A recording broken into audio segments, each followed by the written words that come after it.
Southwestern Family of Companies welcomes you to the Action Catalyst. Each week, our diversely and amazingly accomplished guests share their insights and inspirations to help us ignite our own. So let's invest attention together to breathe, to reflect and refocus, and decisively defeat that voice we call Mr. Mediocrity. Then let's enjoy moving forward to make a positive difference in our world.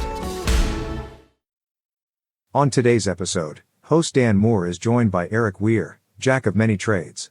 From speaker, author, and principal of WCM Global Wealth LLC, to movie producer, investor and real estate developer, Erik is an expert on entrepreneurism, goal setting, marketing and promotion, and speaks to major corporations across the country each year. His book, Who's Eating Your Pie, is available now. We hope you enjoy.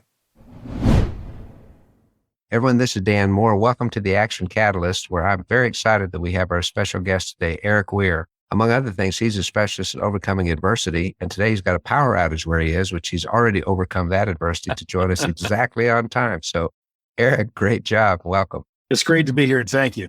We're delighted. You know, as I was reviewing your background, it seems like you're at least 4 or 5 people rolled into one human body. It's been a lot to live. We've interviewed investment advisors. We've interviewed people in motion pictures. We've interviewed people that are entrepreneurs. We've interviewed speakers.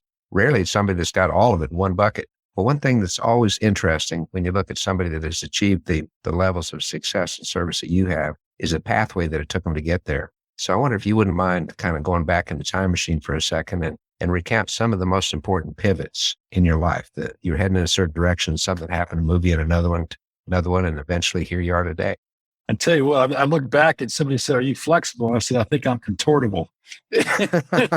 I like it. So I guess the first major pivot happened at a very young age. I was 5, and my brother and mother and I were in a car driving through the intersection. We got hit, and we spun out of control and came to a stop.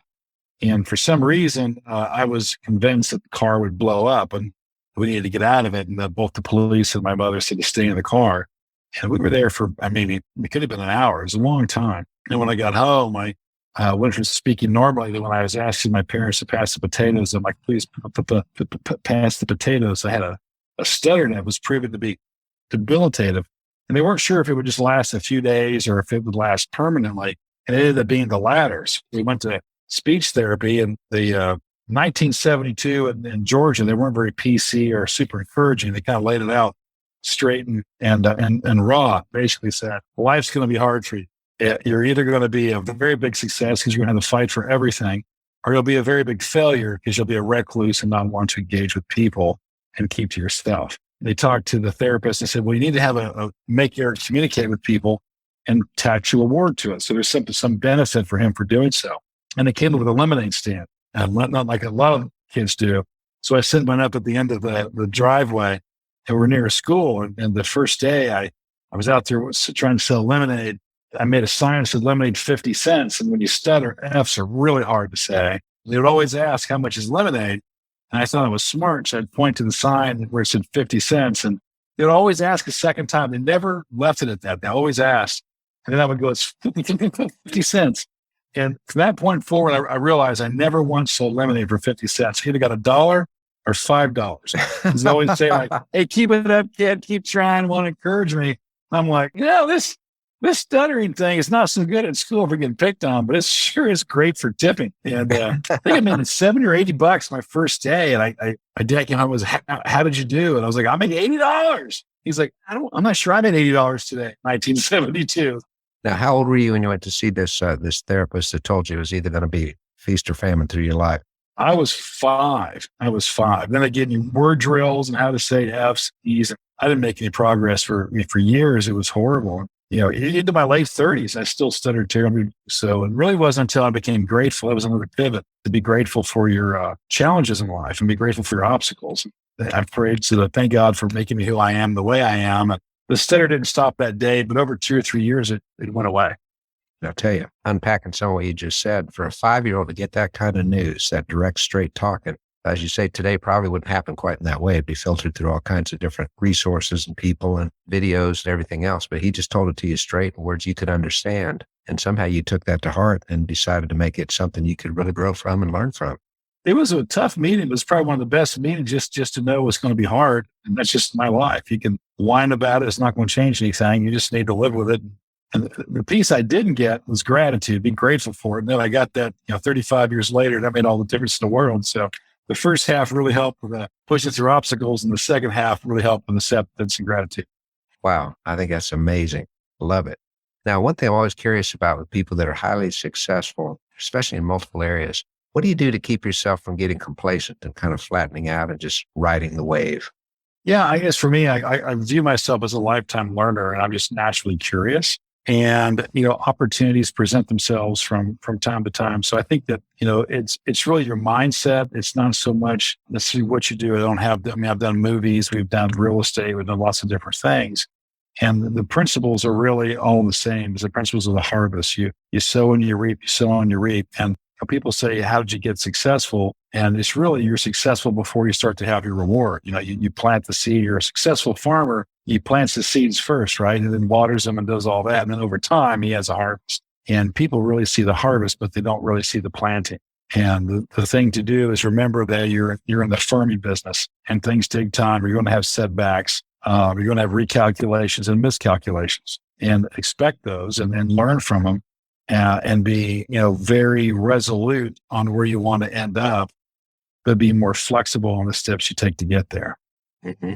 You mentioned a couple of things that are very scriptural. So obviously your faith is extremely important to you. What would you say is sort of your ongoing mission in life, if you could capsule that? It's really changed over time. When I was younger, I wanted to prove that I could do things, right? That I could stutter and accomplish things. As I've gotten older, I became grateful for that and actually humbled. And today it's pivoted more toward recognizing the laws of the harvest and recognizing that people are victim to really limiting thoughts or believing lies about themselves, that they can't do it, or you can't overcome, or you can't make change, or you can't quit that addiction, or you can't improve your relationship, or you can't get that job or go back to school at 60 years old. And so whatever somebody's objectives happen to be, our biggest limiting factors are oftentimes ourselves and what we choose to believe about ourselves. So if I can help someone to begin to see themselves in a different light, get clarity on who they want to become, and then seek to live their life to be that person each day. And when you have setbacks, just start over again the next day to seek to live to be the person you want to become. Mm-hmm.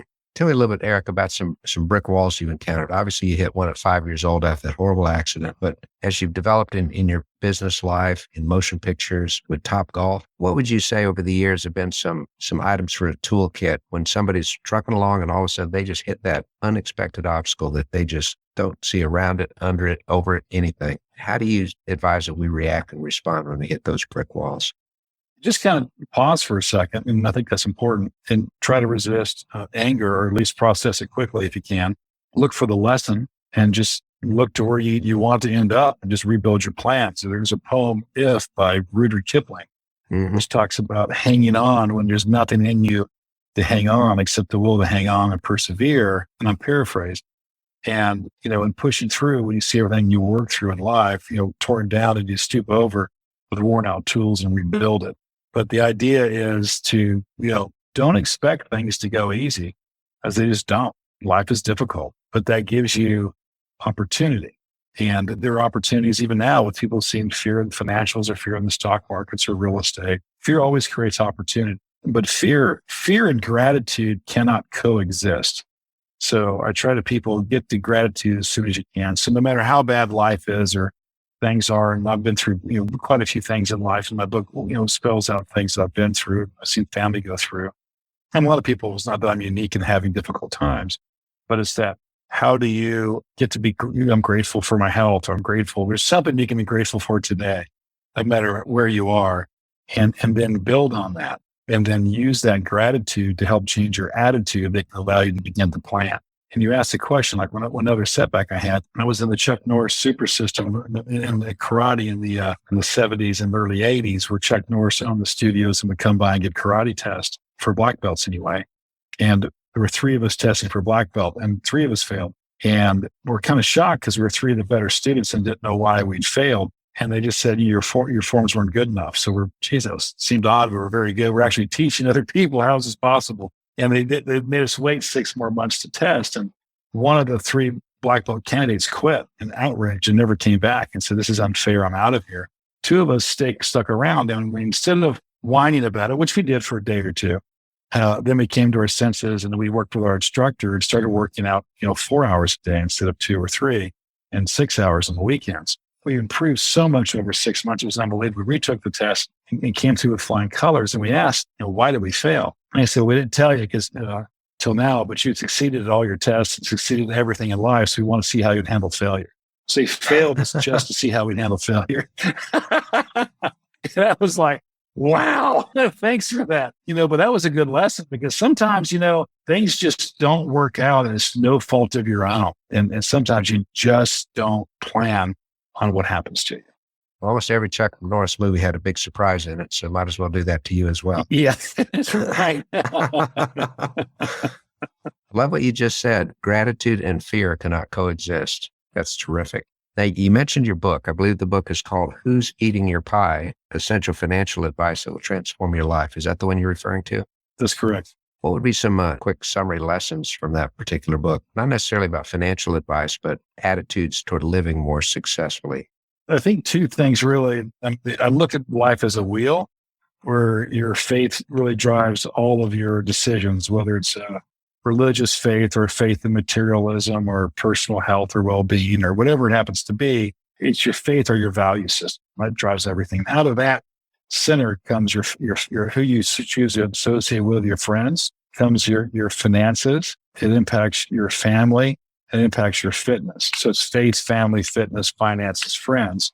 And what I tell people is there's never perfect balance in all the areas at the same time. There's just not. But there needs to be an awareness that when you're out of balance, that you need to circle back to it. What I've learned and observed over time is that the areas that you ignore in the end consume you. So if you ignore your family or your fitness for long periods of time, you'll spend whatever wealth you created trying to restore health and relationship. And if you ignore your finances to the pursuit of friends and fun things, you'll spend your whole life trying to restore your finances. You need to kind of be aware that you're never going to be perfectly balanced, but also kind of be aware of where you are. And I envision like a spoke where 2 is terrible and 10 is perfect. And you rarely ever have a 10 in your life, but sometimes you'll have a 2. So how do you get a wheel that's more rounded?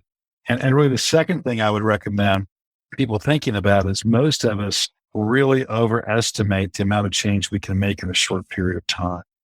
But the good news is we really underestimate the change we can make over a longer period of time. What I mean by that is imagine I want to join a health club and I've been putting it off for 15 years. I want to start a diet program and work out and get healthy, but I've never really gotten around to doing it. What I say is just take a 1% change a day. And so we have an example. So if that's my goal, then the first day, all I do is turn on my computer and I'm done for the day. The second day, I'll go and I'll type in Google and open my search window, but I'm done. I can't do too much because now I'm starting to go too fast. The next day I will do health club near me, stop. Next day I press send and then I make a phone call, but I hang up on the health club because I'm moving too fast. The next day I talk to them. The next day I go see them. The next day I join. And the next day I actually exercise. The next day I meet with you usually get one free dietitian visit. Then the next day, so you do 1% changes in here in 6, 7, 8, 9 days, depending on how you pace it out. You've gone from 15 years of never doing that to being a member of a health club, having a trainer and having a dietitian. And you did that by very small changes each day. But what's interesting is there's something in finance they call the rule of 72. So any number you divide into 72 is how long it takes earning that rate of return to double your money. And that's because you're growing the base each year. So it's using 10. If I make 10% change a year in 7.2 years, I double my productivity. But if I make 1% change a day in 72 days, I double my productivity. In 144 days, I double the double. And you see what I'm doing. You double the double, double the double, double the double, the double. And pretty soon you're 1,400% more effective in a little over a year just by making small changes a day. But we overestimate the amount of change we can make. We try to do them very quickly and we get discouraged and give up. But just making small changes will take you there. I think that makes total sense. So do you observe that a lot of people do a lot of stop and start as they try to get on a path to something rather than just slow, continuous movement? Everybody does. And I know this stuff and I still battle sometimes, trying to do too much too fast. So I've been able to sit back and realize that it's progressive change on top of progressive change, top of progressive change that makes massive change. Mm-hmm. And it's like we said, what's a big shot? It's just a little shot that keeps shooting, right? If you recognize these principles that it doesn't, if you look at the spread of anything, the spread of a virus starts from one person affecting another, who affects two others, who affects four others. And it's slow, but you get enough cycles, you would impact the whole world. And it was an epitaph that I was made aware of. And I think I read it somewhere. When I was young, I wanted to change the world. When I was a little older, I wanted to change my country. Older still, I recognize the difficulty. So I want to change my state, then my county, then my city, and then my family, and then myself. As I begin to get much later in life, I realized I should try to change myself. By changing myself, I'd change my family. By changing my family, I'd change my city, then my county, then my state, then my country, then the world. So change is an inside job, and impact and legacy is what most of us think about as we go through life at an increasing rate. And all of us will have a legacy, and all of us will leave an impact. The idea is, have we taken time to think about what that should look like? Is it ever too late for somebody to make major changes in their life? It's never too late. Look at McDonald's was founded by Ray Kroc in his 60s, or bought by from the Kroc brothers. Kentucky Fried Chicken, I think John was in his early 70s. Colonel Sanders. Those are outstanding examples, but there have been many people who have made changes and made focused efforts late in life. It's amazing how quickly things can happen when we have clarity of thought and purpose. Clarity of thought and purpose. Erik, everybody starts their day. I'm wondering if you have a normal routine for how you start your day to help get things off to a good track. Yeah, I start my day, with prayer, a little reading of scripture, and then I exercise and I plan. Usually plan the night before, but that's how I start in the morning. I haven't always done that, but start your day without influence of news, media, electronics. And I try to end my day the same way, absence of news, media, and electronics. And I prefer to have my plans set before I go to sleep because it allows me to be very focused. However, there's from time to time I'll plan in the morning if I'm up later than I want to be. But I don't want to start the day without a plan, even if it takes me longer than I want, or I feel like I'm getting behind. It's really never the case because I can prioritize what I hope to get accomplished that day and do the essentials. And you'll often find if you accomplish the one or two important things, you've had a successful day. And without a plan, we'd sometimes focus on the easy to do things like get the dry cleaning, pick up the groceries, or go by CVS. Really the most important thing was to call and start this relationship or have this important lunch or make this important call. And if we prioritize the important things, oftentimes some of the less important things can wait a little bit. Do you have a standard first thought in the morning as soon as you become conscious? You trained yourself to do that? I like to start the day in gratitude, being grateful.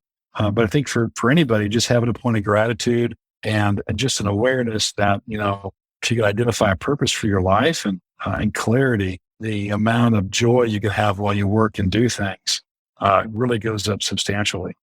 And just really believing that whatever that happens to be.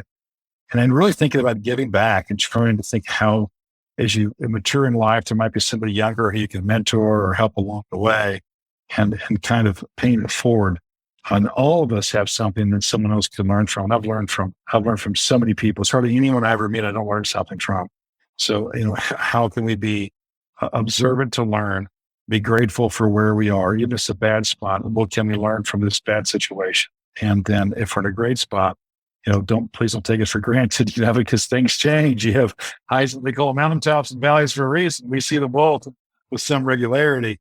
So and maintaining gratitude through the valley can be done, but it's taking the time to learn from the unpleasant things in life as well as those that are pleasant. Erik, your attitude of gratitude is outstanding, and I do appreciate that. Some of our listeners already practice that. They're in a great place in their life. Things are just rolling on super well. We got some other listeners, though, that are faced with some pretty monumental challenges right now. What advice would you give to somebody that is just completely stuck and not sure where to turn? I would just say, I'll just make an example of somebody who has cancer, some terrible situation. They're going through divorce and maybe they're going through bankruptcy or financial. I mean, just to really throw it out there, and maybe they're estranged from their family. All that at the same time, that can happen. That could be a caller today. And it's just like, be grateful for the air in your lungs. Be grateful for the potential of reconciliation. I'll be grateful for the potential of a future smile and a future laugh. What I can tell people is the sun will rise again. Believe your best days are ahead of you, and believe that there's tears that are shed. There's often purpose in them. And oftentimes we don't know what they are for many years, but oftentimes we'll look back at the low times, like my car wreck that I was so mad and resentful and hateful for 35 years, actually was something that spooled me up to give me a lot of strength and perseverance I wouldn't have had otherwise. And I've seen, growing up, I've seen my parents' cars repossessed, washer dryers taken, home repossessed, and be down to nothing than sharing a borrowed vehicle and just living on the family sofa. And yet finding gratitude. And, hey, we have stuff to eat and food. At that point, you can risk it all because you got nothing to lose, right? Just gratitude for saying, hey, we're on the bottom. So now I can get better from here, right? So there's always something to be grateful for. Hey, can't get much worse. Yeah. Don't take yourself too seriously at the end of the day. That's so hard to think about. But it's like life is short, and try to find gratitude and purpose in life, even in the pain. And it's so much easier said than done. And I'm aware of that. But seeking to say, hey, what can I be grateful for today? I'm inside, or I have a meal, or I'm able to breathe, or I met a new friend, or there's always something to be grateful for, and build on that. And then build on, not limiting what can be accomplished in your life over a period of time with concerted effort. Isn't that fantastic? Well, I appreciate that so much, Erik. Those words of encouragement are, like what you said, the reminder that the sun is going to rise again tomorrow. No matter how bad things look, we can't stop the sun from rising. And it's a new opportunity, a new day, if we could be grateful for that. But one of the most encouraging things I heard you say is that everybody goes through pain. Total misunderstanding to look at people that are doing really well and say, well, they never had to deal with what I had to deal with. It's true. They had to deal with something else. It might have been worse. Yeah, I had an Aunt Ruby that told me as a young kid, she goes, honey, if you knew their problems, you'd gladly keep your own. One of my earliest profound mentors used to say, I don't mind hearing the troubles you've seen, because after I hear the troubles that you've seen, I'm going to tell you the troubles I've seen. And you're going to be sorry you opened your big fat mouth. That's it. That's it, isn't it? That's it. So true. Erik, time with you goes really, really fast, my friend. This has been wonderful, good for my heart, good for my soul, good for my brain. Thank you so much for sharing with our guests today and for being here on The Action Catalyst. Absolutely. Well, thank you for your time. I really enjoyed it. If you enjoyed this podcast, please make sure to subscribe. To stay updated on everything that The Action Catalyst is up to, make sure to follow us on Facebook and Instagram at Action Catalyst Podcast and Twitter at Catalyst_Action. Thanks for listening.